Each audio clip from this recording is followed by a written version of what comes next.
Confessions of a Spanish Teacher, Part 15, Chapter 25, Dog Lover Danger, Peligro para Amantes de Perros. Recently, I've been reminded of another interpreter rather than teacher experience I had many years ago around this time of year. One Saturday, I received a frantic phone call from a lady called Rini. I had done the NIE numbers and residencias for her and her husband Ian, and they were now settled down and enjoying their new life in Spain. On this particular day, however, she was extremely worried about Ian's health. "I'm outside your house," she said. "I have Ian in the car. He's been ill for a week. At first, we thought it was the flu. He's got a temperature, he's woozy, and he can hardly stand. And he can't keep anything down. His joints are aching and he is incoherent. It's not getting any better though, and I'm really worried about him. Can you come with us to the hospital, please?" I couldn't refuse as she was so panicky, and off we went. I could see that Ian was quite delirious, so I agreed that she'd done the right thing. He needed to see a doctor. On arrival, they tested his blood pressure, heart, and took some blood tests. The blood tests would take several hours for the results to come back, and in the meantime, the very helpful lady doctor was mystified as all his vital signs were fine, but he was clearly quite poorly. There was no flu around at that time as it was summer. As she continued examining him, the cleaner entered and started to clean the floors. Spanish hospitals are generally spotlessly clean and always scrubbed often. Can you think of anything different at all, apart from this general feeling of being unwell that you've noticed lately?" the doctor asked Ian, puzzled. "No, nothing," replied Ian. Then suddenly he said, "Oh, actually, I have got a spot on the top of my left leg that's been there about a week. It seems to be getting bigger." I reported this back to the doctor, so Ian took off his trousers so she could have a look. Ian had quite hairy legs, and at the top of his left leg, buried in the hair, was an angry red spot, quite raised and easily visible. As we looked, the cleaner came over to have a look as well and pronounced, "Parece una garrapata," or in other words, "It looks like a tick." The doctor produced a pair of tweezers and removed the revolting insect. Oh, they give me the creeps. It had attached to the hair on Ian's leg as he was walking his dog in his shorts in the countryside, in the campo, and then it had burrowed into his leg, and that was what was making him ill. Removal of the creature and a course of antibiotics was the cure, along with the advice not to wear shorts in the campo if you've got hairy legs. On the way home, Ian, who was a retired detective inspector from Manchester, commented, "It was the cleaner what sussed it." Classic. Chapter 26. Fucking flip-flops. Chanclas malditas. That's the polite version in Spanish. These days, I have few children's classes. My students are mainly adults. I do like teaching children in general, but it depends on the child. More often than not, it in fact depends on the parent. Most young children will pick up Spanish once they've done a few months at mainstream school, provided that they've been prepared a little bit, at least with some basic school vocabulary, and are encouraged by their parents. It's much more difficult for older children as their own language is more firmly entrenched in their brain, and the desire to learn has to come from them. In my experience, there's nothing on this earth that will make a teenager sit down and learn something they're not interested in. With younger children, you can almost always find something that they like, such as football or animals, and use that as a tool to teach them Spanish. Teenagers, however, are quite specific in their interests, which normally revolve around their peers, so they're much more difficult. Having said that, a teenager who is actually interested in Spanish is the best student you can have, because their ability and aptitude for something they're interested in is stunning. If they're not interested in it, classes, frankly, are a painful experience both for the student and the teacher.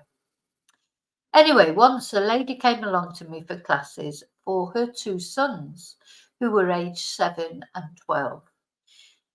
However, she insisted on sitting in on the classes, despite me telling her that in my experience as a teacher, that is a terrible idea. To have the parents in class with the children generally is not a good idea. Because, as we all know, children tend to behave worse in front of their parents. And these two were no exception. The class was an hour long, and they would not sit and concentrate. They ran around the classroom, they tipped chairs over, and quite frankly, this lady was throwing her money away. I tried to tell her so, because to be honest, I don't even want to do those classes. Yeah, I'm being paid.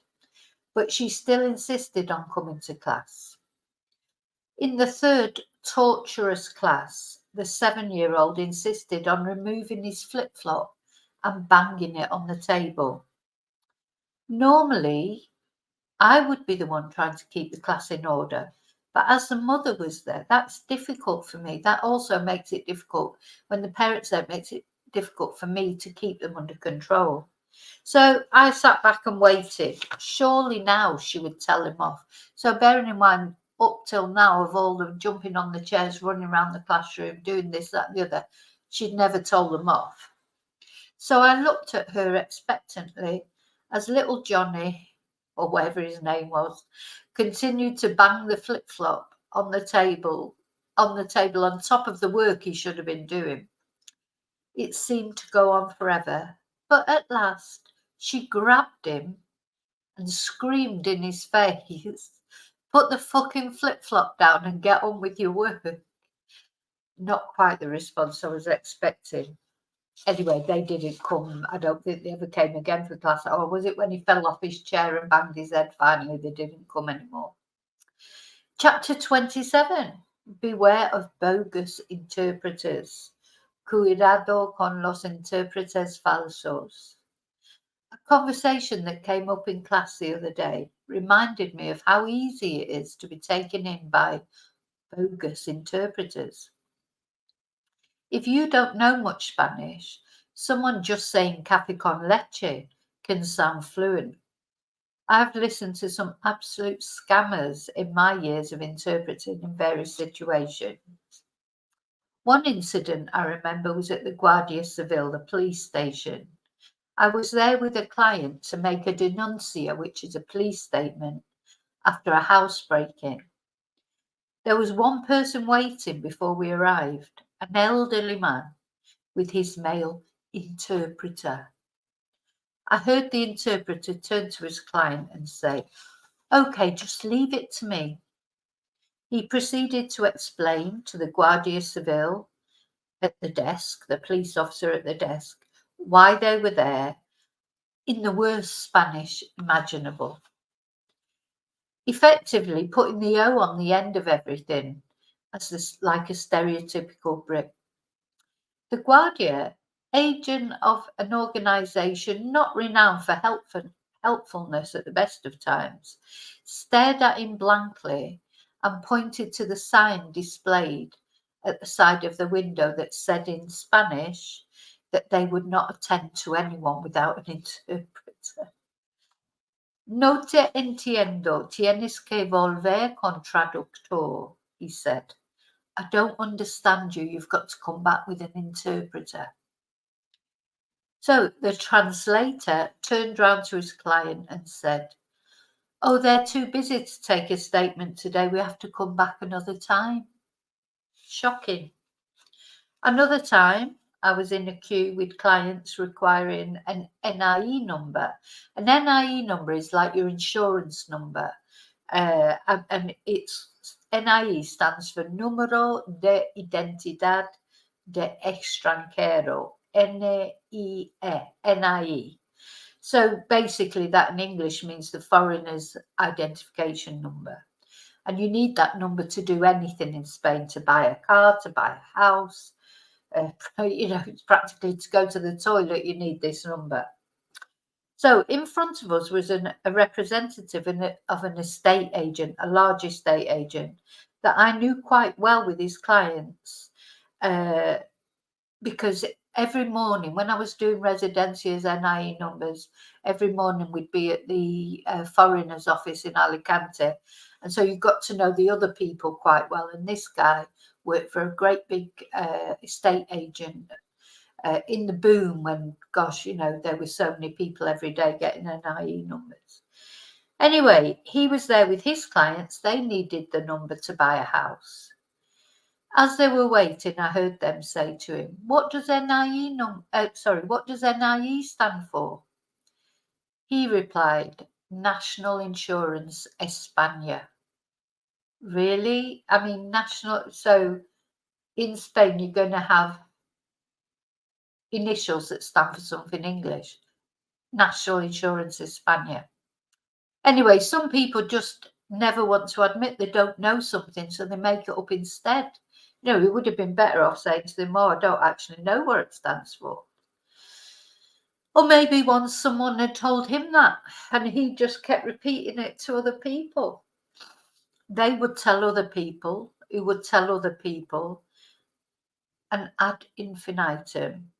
And there you are now with hundreds of British people with the wrong information.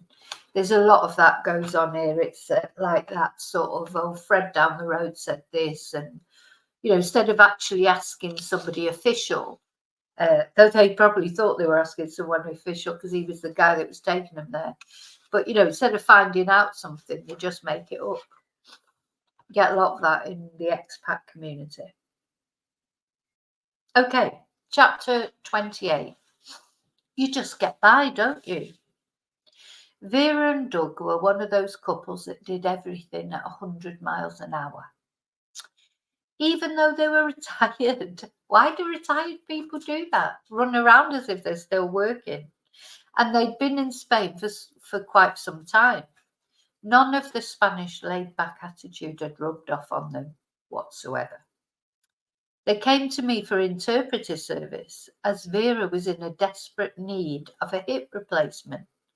They told me how she'd been on the top of the urgent waiting list for over a year now, but she was in so much pain. They wanted to take me along to see if the process could be sped up a bit. They'd never used an interpreter before. They thought it was a waste of money. When I asked where they had learnt Spanish, they replied, oh, we don't speak Spanish. So I asked them then, how did they know all this information, that she was on the top of the list, etc.? They had used phrases to me such as, they said this and they told us that. Oh, they said, you just get by, don't you? You get the gist. You don't need to be able to speak Spanish. Just get the gist. Do you? Anyway, we barely made it to the hospital with our lives as Doug was driving so fast in the sun, he'd failed to see a car in front had stopped and was indicating to turn left. There's nothing worse than a backseat driver, so I didn't say anything at first, hoping he had noticed. When it became obvious that he hadn't in fact noticed, I just screamed, stop, at the top of my voice, and he screeched to a halt just in time. At the hospital, it transpired Surprise, surprise. In fact, they had no record of Vera whatsoever, and she was not even on the list, never mind at the top of it. After wasting their money on an interpreter with me, Vera got her new hip within 3 months. Maybe they hadn't quite got the gist of it after all. Idiots. Chapter 29. Finding Kenny. Now you'll like this story, and this is, I swear, this is 100% true story. You could not make this up. Finding Kenny, or Buscando a Kenny. Some of you who have attended classes with me will know that a couple of years ago I was lucky enough to find someone to help out with everything. Sarah. Sarah was a lovely girl, a young girl, a previous student, and as with many of my students, we became friends. Sarah and her boyfriend Scott had been looking for a dog. Not just any dog, the perfect dog for them. As you know, there are many dogs looking for homes. She was a little overwhelmed, and eventually Sarah declared she was going to stop looking for a dog and the right dog would find her.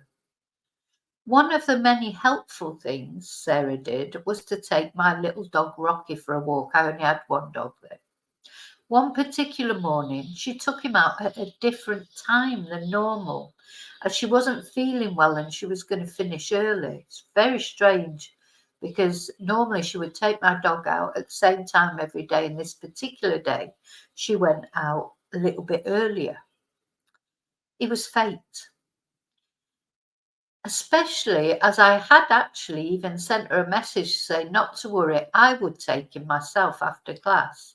But she didn't receive the message, she didn't read the message in time, and off they went. 10 minutes later, she sent me a message with a photo of a dog and asking if I recognised him as he was following her and Rocky. He was male, castrated, small, reasonably well looked after, but no collar. I didn't recognise the dog, but I said to her to bring him back here. She did. He came with her happily. He had a drink of water and something to eat, and it was clear he was quite a young dog with a lovely temperament.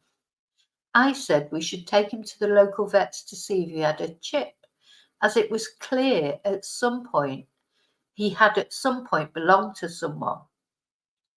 Sarah proclaimed then and there that if he didn't have a chip, she was going to keep him, and she would call him Kenny, as this was the name her and her boyfriend had already decided on for when they found the right dog. So at lunchtime, off we went to the local vet.